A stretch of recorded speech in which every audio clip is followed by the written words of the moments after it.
Raptors overcame some early jitters to reclaim home court advantage in their series against Brooklyn. The Nets get another dose of Canadian hospitality tonight. 7:30, we show them why. We the North, hashtag. Joining us now for a little Raptors chat is the one and only Paul Jones from Sportsnet. Finally, Mr. Paul Jones. You were just saying... Actually, last time I was here, you weren't. And I vowed to make Kevin a basketball fan, so I think I'm... You've succeeded. Partly down the road. And you and I tweet all the time, and guess what? I tweet back. Yes, oh, yeah. you do. Yes, you do. Frank. She does. That's why she probably has, what, 95,000 tweets? Or so. You're counting, too. No. No, my wife always says to me, like, you're always on that thing. I said, it's rude not to tweet back. Thank you. It's rude not to tweet back. Could we give a shout-out to your wife? Because she got you hooked on the show.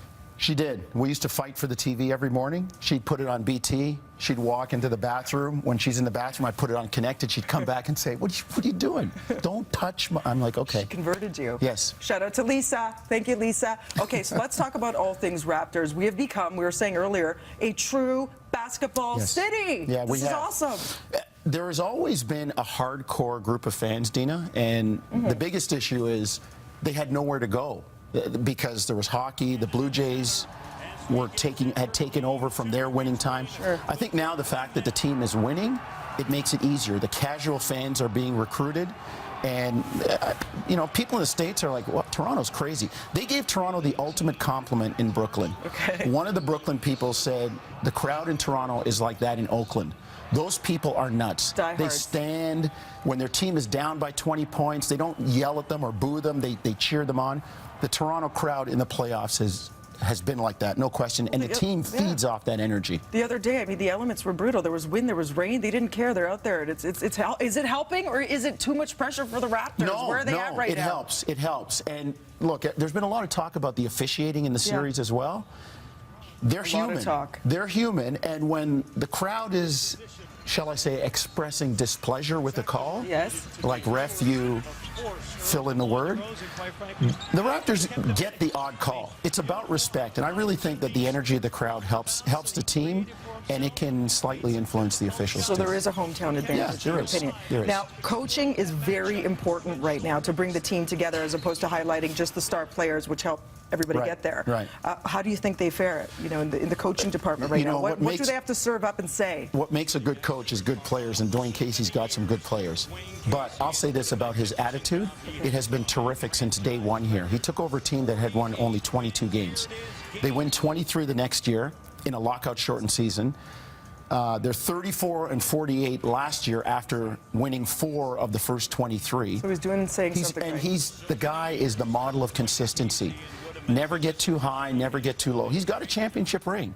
So until Toronto gets to the top of the mountain and goes, we've won, there's always more to be done. And he's been a terrific coach for this team. A lot of injuries, though. Yeah. Extra challenges. That's what happens. It's the playoffs. Guys are banged up. And at this point, you get on the floor, and I don't want to hear about it. If you're hurt, sit down. If you're on the floor, keep playing. And the Raptors have that attitude. Kyle Lowry always talks about 15 strong, the way that they play and they are together. And nobody has really picked up on this. When they're introduced on the road, they never run out individually. They stand as a group collectively and say, this is us. We're 15 strong. We're not going to come out one at a time. We're all together in this. So that's great. Injuries and all, they're a real family. They play for one another. That's the adage. You play for the guy in the stall next to you, and I really think this team believes in that. And Drake has not just put his face to this. I mean, he's there every single minute with lint roller in hand. Have you had a chance to really, you know, get a sense of where he's coming with all of this, the success? He's a huge basketball fan. Yeah. He is, and he's a Toronto guy, and I think that too has brought positive attention from the States, that here's this international star that's representing his hometown, you know, with the 416 and We the North, and he's been terrific. Look, the Lakers have Nicholson, the Knicks have Spike Lee. Yep. Brooklyn had Rihanna for a couple days, I don't know, but we had Drizzy. Yes. What do you think about the sentence? We'll call it the sentence that Sterling had. Did you think it was a slap on the wrist, or do you think it was fair? No, it's pretty serious. And the thing is, the NBA has always been it's been one of the most progressive leagues, the forerunners for minorities getting chances and having opportunities. And for him to say that, the stuff he said, and people have always sensed this about him. His history says that this is not new. But the fact that it actually came out now, Players demanded it. Yeah. The NBA does something about it, and that was. I can't say I'm surprised that he got hit really hard. Okay. Not to put you on the spot, what's the score going to be tonight?